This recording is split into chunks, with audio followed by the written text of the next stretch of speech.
Clicking. I was about to roll my sixth natural when I felt it. I got a tap on the shoulder. I ignored it. Whoever it was would feel my wrath later. Again, a tap. I waved back with my right hand to push the person off me, and I stopped. When I pushed back with my right hand, I gripped a thigh. A firm thigh covered in silk, not nylon. My ex-wife wore silk. This was a firm, thin, but meaty thigh. It wasn't bone my hand was gripping. I remained down on my left knee and re-shook the dice. I didn't release the thigh or turn around. I rolled out my sixth straight 7. After one boxcar and a snake eye blessed me, I turned around to see the face that was attached to the thigh I held. I am far from gullible when it comes to beauty. Seldom am I awestruck or left speechless seeing a woman's face, but the face I looked up into that morning kept me on my knee. I truly wanted to stand, but I couldn't. I could do nothing but stare at her. There must have been about 20 men in the garage that morning. This garage was one of Ricky's better locations, anchored to the center of the floor with a circular slate covered with red felt. The men stood and kneeled around the slate. Everything smokable was smoked in the garage. Language was not restricted. I was called everything but a child of God due to the 6 naturals I threw, but I heard little of it. I only heard my own heartbeat. All I saw was her face. All I smelled were lilacs. All I felt was the silk. She didn't move her thigh, and she didn't take her eyes from mine. I need to talk to you, Mr. Price. Ricky said you could help me. Her voice was barely above a whisper, but I heard it. I released her thigh and stood. 1 second, baby. I was trying to regain my cool. I turned back to the circle and collected my winnings. The 6 naturals got me a little over 1,800. I peeled off 180 for the houseman, Ricky. When I handed him the cash, I bent down to his ear. What's up with the babe?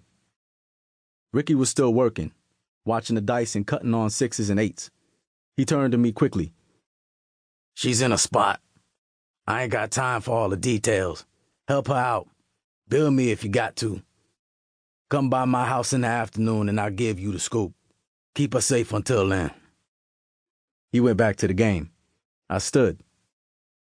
Ricky had more than enough thugs in his employ to watch the girl. There was more to it, and I knew it. I looked down at the back of his finger-waved hair and knew he was pulling me into some mess. Over the 30 years I'd known Ricky, he had never volunteered to pay for anything. The woman was a good 10 steps away. I smelled the lilacs. I went to her, put my hand on the small of her back, and said, "Come with me." When I go out to nightclubs, I wear a pinky diamond ring, a gold Rolex, a gold link neck chain, and a couple of nugget bracelets. It impresses some women. Outside of wedding bands, I rarely notice a woman's jewelry, but this woman was laced. Her right wrist alone held 4 or 5 diamond tennis bracelets. Each pinky and ring finger had 2-carat clusters. The gold chain around her neck held a simple, I'm guessing, 3-carat marquise diamond. My taste in women over the years has changed. As a young man, about 19 or 20, I liked them silk, dark, and petite. In my early 20s, slim, tall, and dark. Mid-20s, healthy and dark, until I met my ex-wife, who was as yellow as a banana and thin as a rail. As of late, I have no physical preference. I like them neat, clean, well-dressed, well-read, and socially conscious. I look for women I can talk about things with. Social issues, race issues, sports, literary works, environmental issues, black art, plays, music, and any and everything. I had been looking for a woman with a mind. I thought I was getting away from the physical until I laid my eyes on her. If she was brain dead and couldn't speak a word, I would have helped her. And for one reason only. She was fine. Maybe it's sexist, I don't know. But I like women in dresses and skirts.